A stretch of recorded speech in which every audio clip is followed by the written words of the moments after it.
Hola, soy David Wolper. No es ningún secreto que la política puede ser algo muy sucio, pero Joseph Stalin y Nikita Khrushchev convirtieron la intimidación, el engaño y la traición en un arte. Stalin, por supuesto, fue más lejos aún. Llegaría a matar a millones de sus compatriotas en su paranoica obsesión por conservar el poder. Pero también él era humano y sabía lo que es el miedo. Miedo a un hombre llamado León Trotsky. Trotsky era el líder que había inspirado la Revolución Rusa y se le consideraba como el legítimo heredero de Lenin. Pero cuando Lenin murió en 1924, Stalin obligó a Trotsky a exiliarse hasta el fin de sus días. Sin embargo, su mera existencia no dejó de obsesionar a Stalin. Nikita Khrushchev encontraría su chivo expiatorio en la persona de Imre Nagy, líder de la Hungría rebelde. Sin embargo, a diferencia de Stalin, Khrushchev decidió aplastar inmediatamente a su enemigo. Pero antes, veamos el enfrentamiento de Stalin contra Trotsky para adueñarse de los frutos de la Revolución Rusa.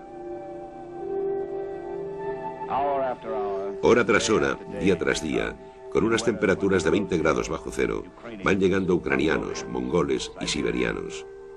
Durante 5 días, millones de personas desfilan por la Plaza Roja. La nación rusa está de luto.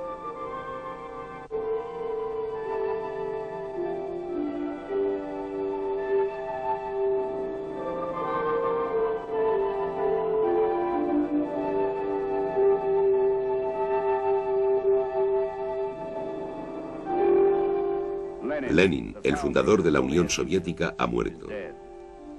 Ahora empieza la lucha por el gran poder que poseía, una lucha que determinará el curso del comunismo mundial.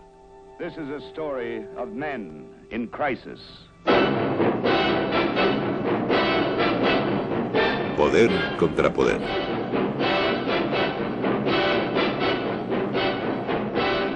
Stalin contra Trotsky.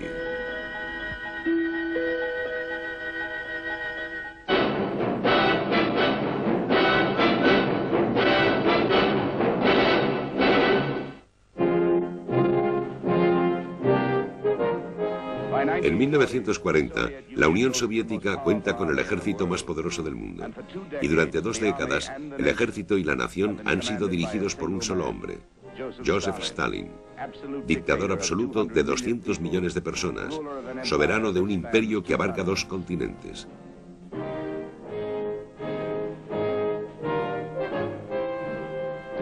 A pesar de todo su poder, Stalin está obsesionado por el miedo a un hombre. El hombre que le obsesiona vive encerrado en una pequeña hacienda de un remoto pueblo mexicano. Este es el último refugio de León Trotsky.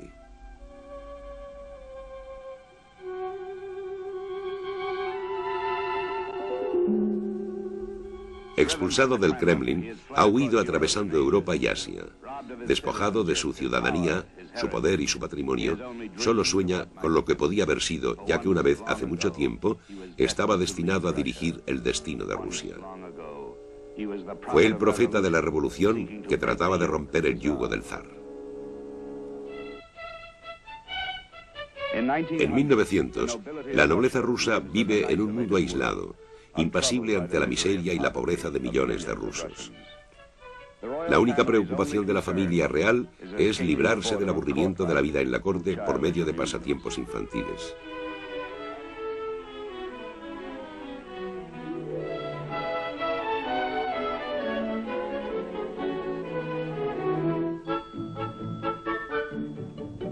La monarquía se ha visto amenazada por la revolución, y aunque algunos revolucionarios han sido expulsados del país, el descontento crea nuevos líderes.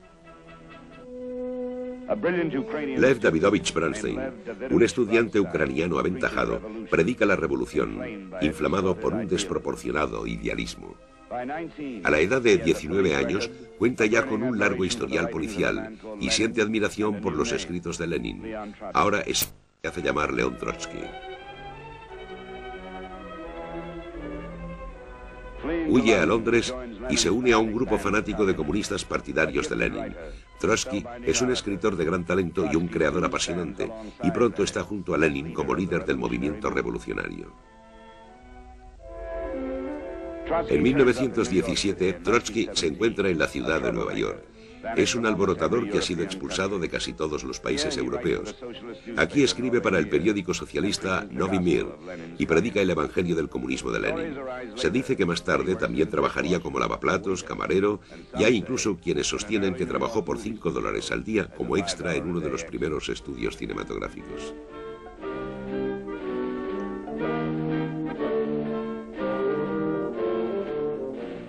En Rusia, el nombre de un oscuro comunista aparece habitualmente en los ficheros de la policía. Joseph Dugashvili, alias Stalin. Es un hombre poco impresionante, que se concentra en las tareas rutinarias de la administración del partido y se convierte silenciosamente en un engranaje indispensable de la maquinaria comunista. Parece contento de seguir siendo un oscuro funcionario del partido. En 1917, los agitadores aprovechan una huelga de los trabajadores de Petrogrado como medio de iniciar una revolución abierta contra 1000 años de tiranía.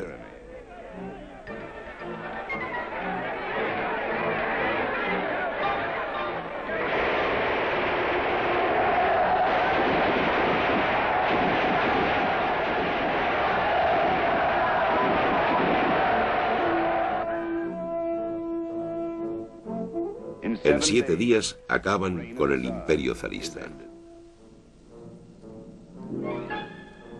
Durante meses, el destino de Rusia estará en la cuerda floja, guiado tan solo por un débil e ineficaz gobierno provisional. Lenin regresa a Rusia después de pasar 15 años en el exilio. Con un pequeño pero leal grupo de seguidores, está dispuesto a derrocar al gobierno y establecer el primer Estado comunista del mundo. Pero en cuestión de meses, el gobierno provisional le obligará a huir.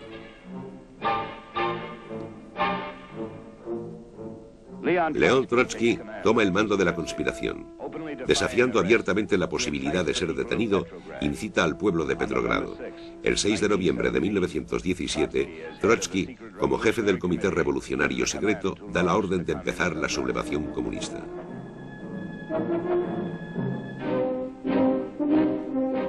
Divisiones enteras desertan del ejército y se unen a la causa comunista. Campesinos y obreros se alistan en el ejército de Trotsky. Con el tiempo, llegará a encabezar una fuerza de 5 millones de hombres.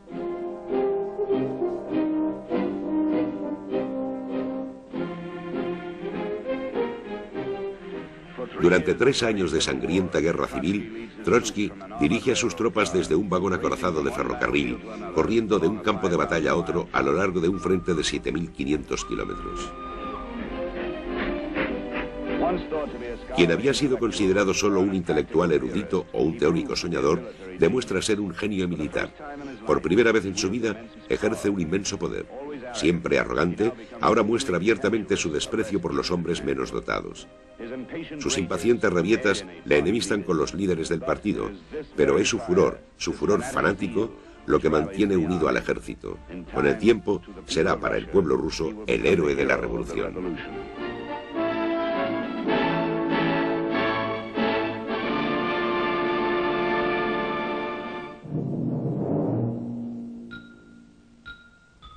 Sin embargo, entre los líderes del Kremlin es considerado como una amenaza. A los principales oficiales soviéticos se les insinúa que un hombre arrogante con un ejército de 5 millones de hombres es peligroso. Los rumores contra Trotsky son estimulados por un oficial del partido tranquilo y de apariencia vulgar, Joseph Stalin. En 1923, en Rusia, la monarquía zarista había dejado paso a la dictadura de Lenin. Pero su vida, consagrada a la revolución, toca su fin. Sufre una enfermedad tras otra. Aunque todavía es un símbolo para el pueblo, Lenin, enfermo, no tiene fuerzas para detener el cada vez mayor complejo de agencias gubernamentales y organizaciones del partido y delega las funciones rutinarias de la burocracia a un discreto secretario del partido, Joseph Stalin. Moscú es el centro de la Unión Soviética, escaparate del comunismo. Aquí, los burócratas del partido constituyen la nueva nobleza rusa, e igual que sus predecesores, también ellos viven en un mundo aislado.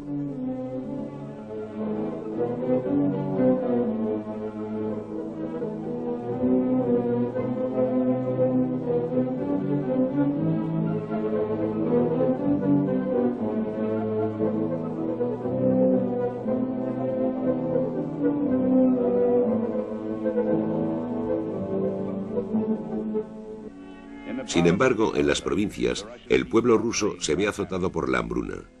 Más de 6 millones de rusos mueren de hambre. Pero el campesino es sacrificable.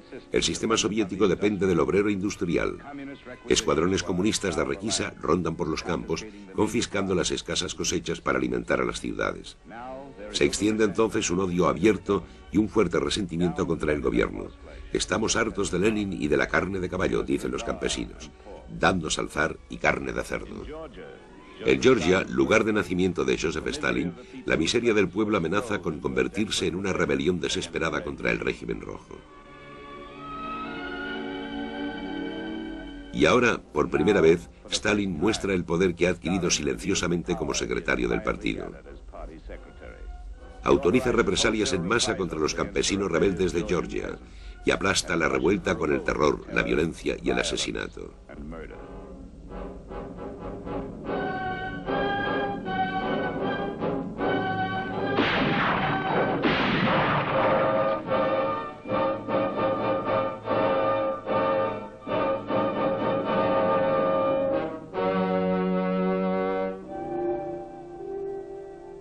Solo ahora, Lenin se da cuenta de que la brutal ambición de Stalin es una amenaza para él mismo y para el partido. El dictador ruso decide denunciar públicamente a Stalin en el próximo congreso del partido. Pero antes de poder hacerlo, Lenin muere de forma repentina y misteriosa. Desde el pequeño pueblo en el que murió, Vladimir Ilich Lenin es llevado a Moscú. Su muerte llena de pesar y desesperación al pueblo ruso, pero para Stalin significa un alivio.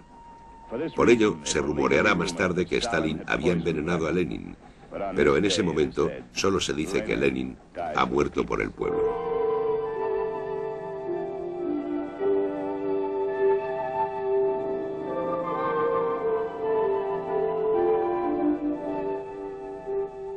Stalin aún no se ha librado de la ira del dictador. En el testamento secreto que deja su esposa, Lenin exige la destitución de Stalin y nombra a Trotsky como único heredero. El testamento debe ser hecho público en el Congreso del partido.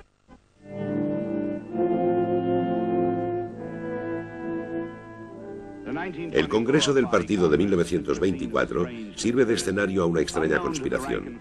A espaldas de los delegados, los líderes del partido han mantenido una reunión secreta. Deciden no revelar el contenido del testamento de Lenin, porque el temor al arrogante Trotsky se impone al deseo de respetar la última voluntad de Lenin, y muchos deben su posición a Stalin, el tranquilo y laborioso burócrata. Así que una vez más se le concede un respiro a Stalin, que ve así libre el camino hasta el poder. Stalin silenciosamente va sustituyendo a los seguidores de Trotsky por hombres grises y leales como Molotov. Gradualmente va aumentando su control sobre el partido y el gobierno. Más tarde, Trotsky dirá: la ascensión de Stalin tuvo lugar tras un impenetrable telón político. Ahora, tras ese telón, Stalin utiliza su poderosa influencia para eliminar a Trotsky de la vida pública y de relevarle uno tras otro de sus cargos importantes. Finalmente, el diario Pravda y los propagandistas del partido atacan abiertamente a Trotsky, sosteniendo que ha violado los principios de Lenin. Trotsky lanza un contraataque contra Stalin demasiado tarde. Ante un asombrado comité central exclama: «Libertad de la tiranía al partido, hay que acabar con la dictadura». El orador, que antes incitaba a toda una nación a la revolución, ahora no puede convencer a un puñado de hombres, ya que Stalin los controla.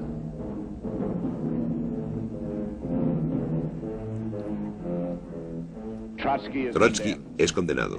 Se exige su expulsión. La violenta reunión se convierte en un caos cuando uno de los líderes del partido se desploma repentinamente y muere de un infarto de miocardio. Tan fogosa ha sido su denuncia de Trotsky.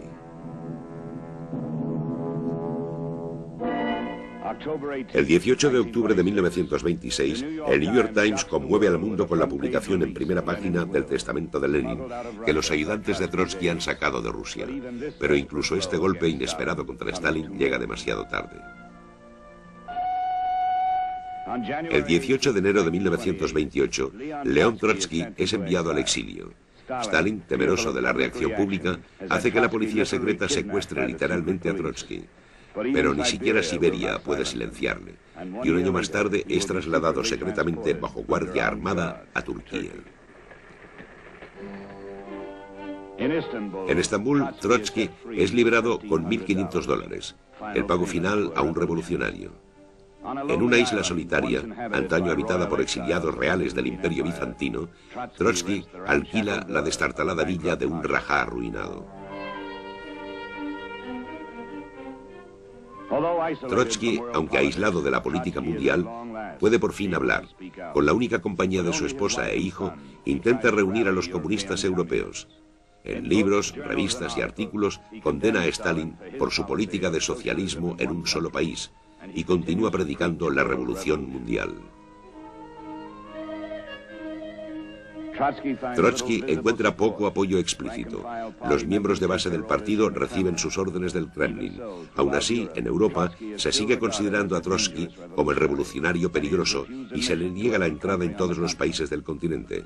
Winston Churchill lo define como el ogro de Europa, abandonado a orillas del Mar Negro.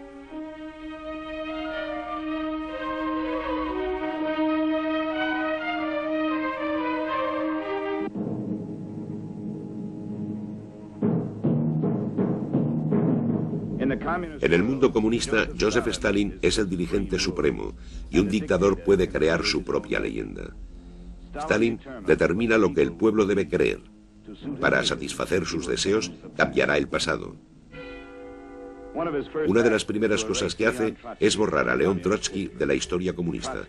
Trotsky, el hombre que ocupaba el segundo lugar después de Lenin, desaparece de los archivos, los libros y las fotos de la Unión Soviética.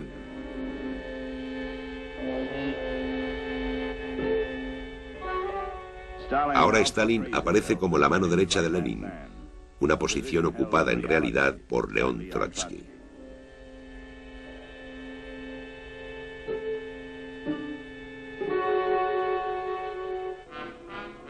Stalin se cobija bajo la leyenda de Lenin. Se escucha una nueva consigna. Hoy Lenin es Stalin.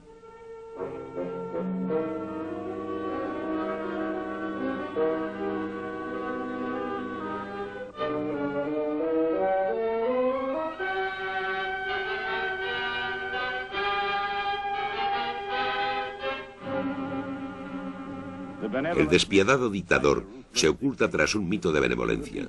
Para el pueblo representa el papel de un familiar bondadoso. Pero Stalin purga a millones de campesinos descontentos, condena a educadores y escritores a los campos de concentración siberianos, destruye iglesias y templos y, uno a uno, ejecuta a los líderes fundadores del partido hasta que solo quedan dos, Joseph Stalin y León Trotsky.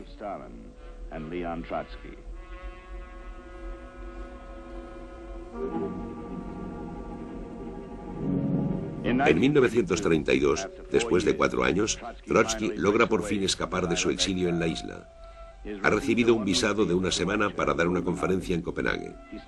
Se detiene brevemente en Pompeya, camino de Dinamarca, pero Italia, como la mayoría de naciones europeas, no le permite quedarse. Finalmente encuentra asilo en Francia, donde un gobierno socialista acaba de acceder al poder, pero su presencia debe mantenerse en secreto.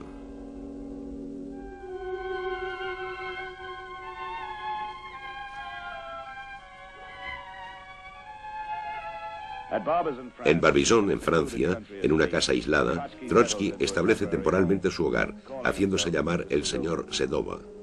Pero a pesar de las precauciones, se descubre su identidad. Ahora, toda la facción política francesa exige la expulsión de Trotsky, y el inestable gobierno no puede negarse.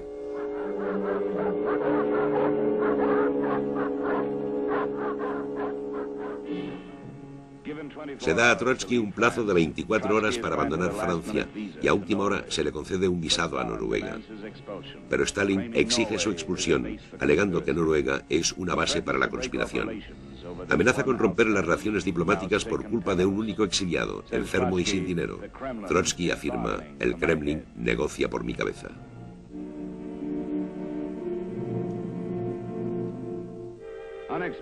Inesperadamente, Trotsky es detenido, llevado a bordo de un carguero y deportado por un intimidado gobierno noruego.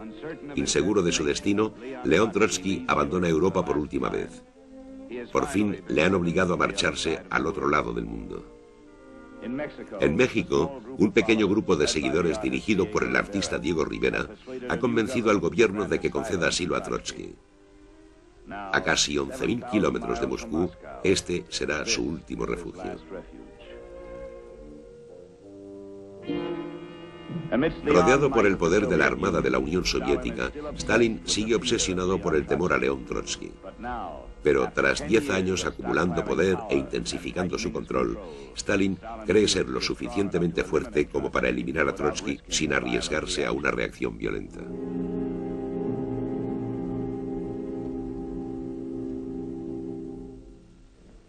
Ordena que se celebre una espectacular parodia de juicio. El principal acusado es León Trotsky, ausente. Se le acusa de fomentar la contrarrevolución, maquinar asesinatos y dirigir sabotajes. Por estos delitos, Trotsky es sentenciado a muerte. Un grupo de comunistas americanos establece una línea directa con México para escuchar la respuesta de Trotsky a las acusaciones de Stalin, pero los cables se cortan misteriosamente y su mensaje nunca llega a Nueva York. Una vez más, León Trotsky no es escuchado.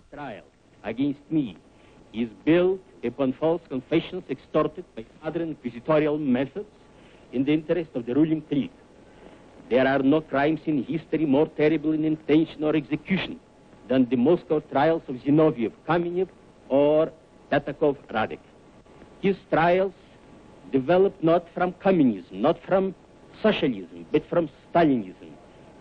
That is from the irresponsible despotism of the bureaucracy over the people. Trotsky sabe que vive bajo la sentencia de muerte de Joseph Stalin.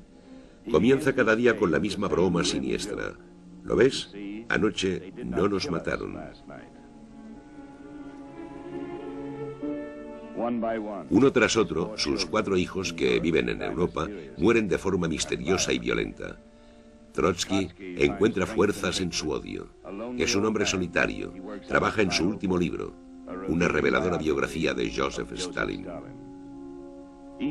Cada día inspecciona la casa que amargamente llama la pequeña fortaleza, comprobando las ametralladoras ocultas, los sistemas de alarma y las fortificaciones. Pero un agente stalinista, disfrazado de fiel seguidor, ya ha penetrado en las defensas de Trotsky. El 20 de agosto de 1940, mientras trabajaba en su despacho, León Trotsky es mortalmente herido, golpeado por la espalda con un piolet. Vive casi 24 horas más, pero el 21 de agosto de 1940, Trotsky muere.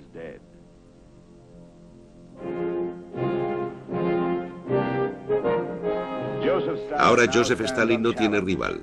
Su poder supera al de Julio César, Gengis Khan, Alejandro Magno y Napoleón. Su imperio se extiende por 1/6 de la tierra, y en todo el mundo, hombres de distintas naciones le profesan lealtad.